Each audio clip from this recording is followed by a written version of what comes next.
Hello everyone and welcome to a new edition of Florida Memorial University's Florida Memorial University Today. I am your host, Michael Douglas. Thank you so much for joining us.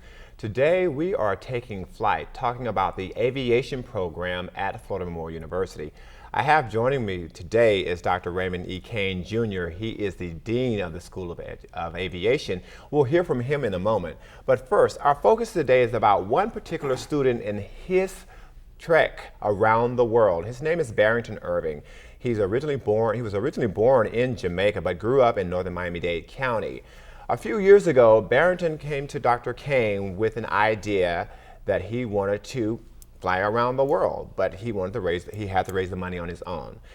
This past spring in 2007, Barrington Irving's dream became a reality, and here's some video of what happened on that particular day when he set out to fly around the world.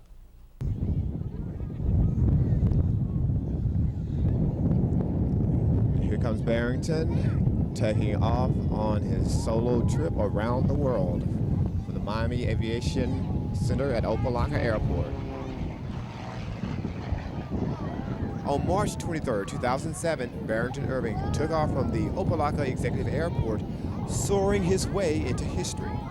Well, South Florida, you are witnessing history as you see this plane that's flying in the air right now. That is Barrington Irving, a student at Florida Memorial University, who is now on his way to taking off to flying around the world to become the youngest person to fly around the world solo, also the first African American to fly around the world, and also the first university student to fly around the world.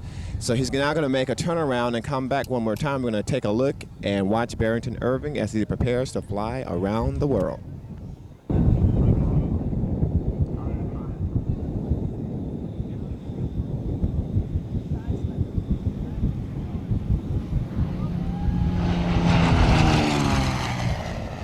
Back on the ground, two young men who knew Irving before the world came to know him shared their thoughts as they witnessed their friend's dream of being the youngest person to fly around the world solo take flight.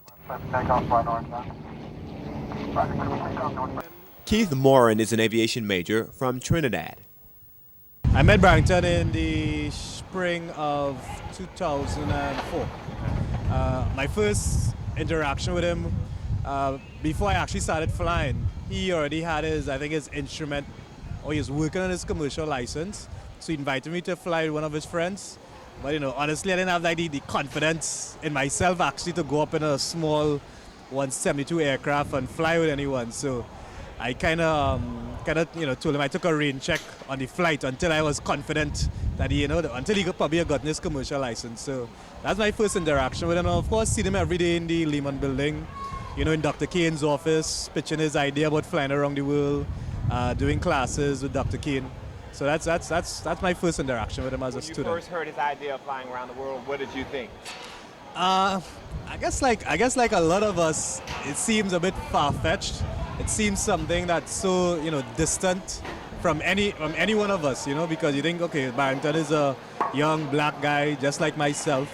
Certainly I would have never had certainly we have the idea, but to actually put it in motion and to see it come to fruition, that's a whole different thing. Whole different thing. So I'm amazed at what I saw today. I'm very amazed. Matt Kinsley Cox graduated from Florida Memorial with his degree in aeronautical science. Well, it says a lot about the quality of the person that actually raised the money on his own to actually accomplish. In this case, it's Barrington. So it says a lot about him being able to go out there by himself without much assistance and do something like that. It shows the quality of students that Florida Memorial has.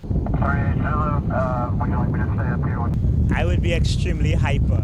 My adrenaline would be pumping really, really high right now, because to do something groundbreaking like this, it's a extremely rare opportunity for any one person to accomplish. Like Keith said previously, Charles Lindbergh. Then we had the Tuskegee Airmen, who was the first minorities to actually have the opportunity to fly in the United States Air Force. And then we have one of the most decorated Tuskegee Airmen, Chief Alfred Anderson, who did this before, which was before my time. I didn't have the opportunity to meet someone of his stature. So now me being able to meet someone like Barrington, have a one-on-one interaction with him, I consider it an extremely rare and how to put it, a very rare and sweet opportunity to be part of this groundbreaking history. Maybe I might not be on his side when he's in all those pictures and magazines and stuff like that. But as an example to my son, my grandson, me being an aviator, I could say that I was part of that one opportunity that this person had to make history at that point in time. Okay, again, that was Barrington Irving taking off on his solo flight around the world. Again, I have with me Dr. Raymond Kane, who is his academic advisor over the aviation program. We'll hear from him in a moment. But first, coming up, I want to take you to the day that Barrington returned from this solo flight around the world. We'll have that story and hear from Dr. Raymond Kane when we come back on Furthermore University Today.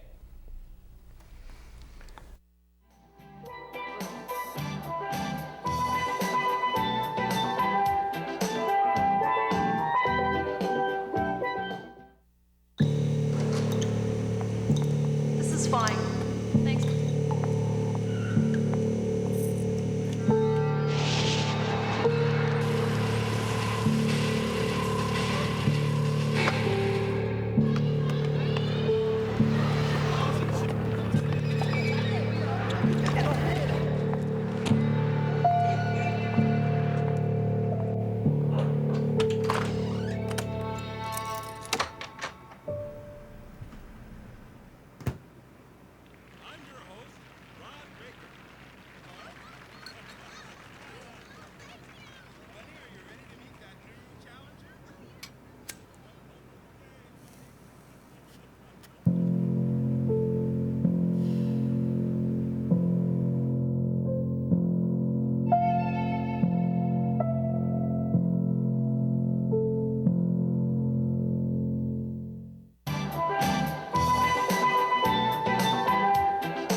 Hello everyone, welcome back to Furthermore University Today. We're talking about Barrington Irving and his solo flight around the world.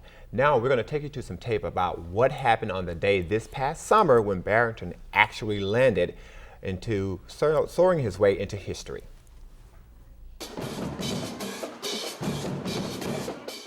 The drum line set the rhythm, and the moment this crowd had waited for finally arrived.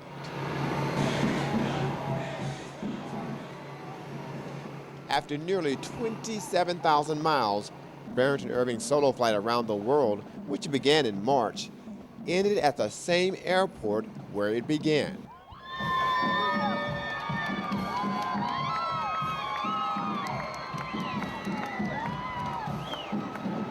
His homecoming and the enormity of his achievement set everyone's heart to flight.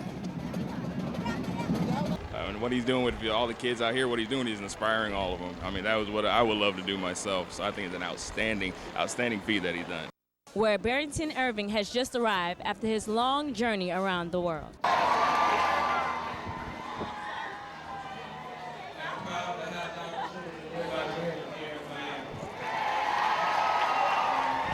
Dr. Kane definitely has something to be proud about today as Barrington completes his journey around the world. What appears to be hundreds of people are here to celebrate his special day. I see a very favorable future for him. He's certainly one who thinks out of the box and is a visionary, and so I think that we're going to see even greater things from Barrington in the years to come, and certainly since he's only 23 years old, he's got a whole lifetime ahead of him to continue to do great things.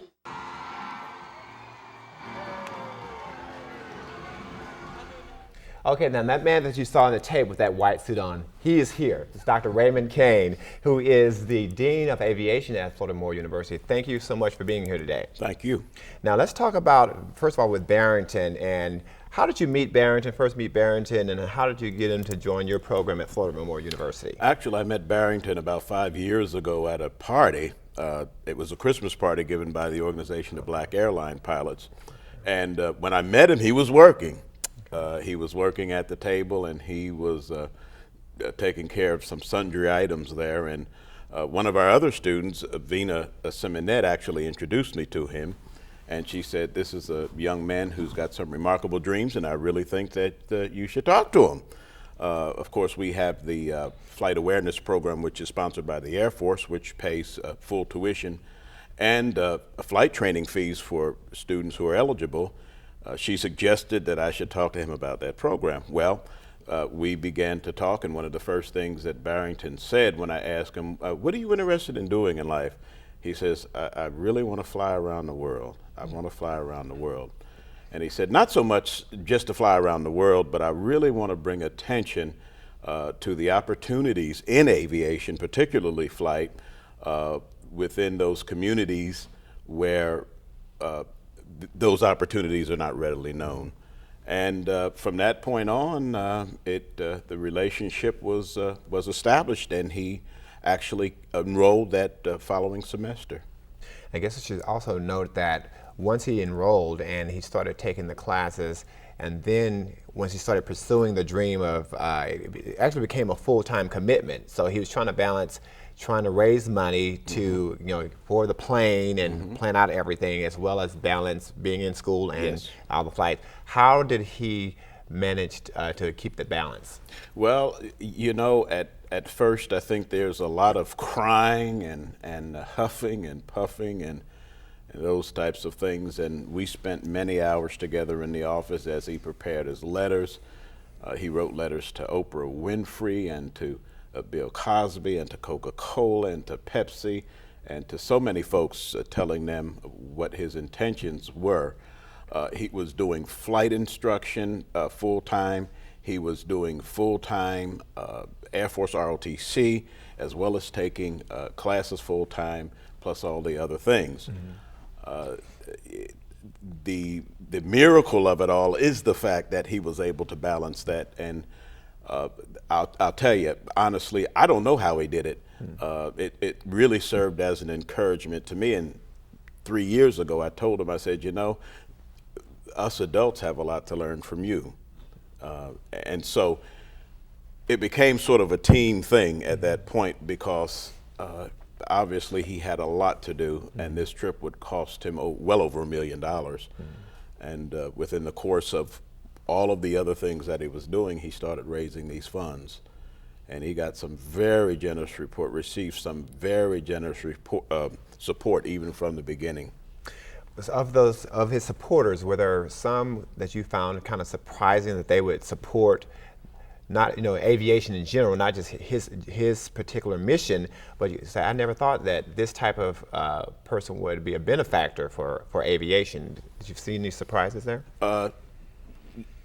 Yes. The one surprise, well, it was a surprise, but it wasn't a surprise. The level of his support has been astronomical, and that's Fabio Alexander, who is the CEO of Miami Executive Aviation. He has put countless dollars into this effort.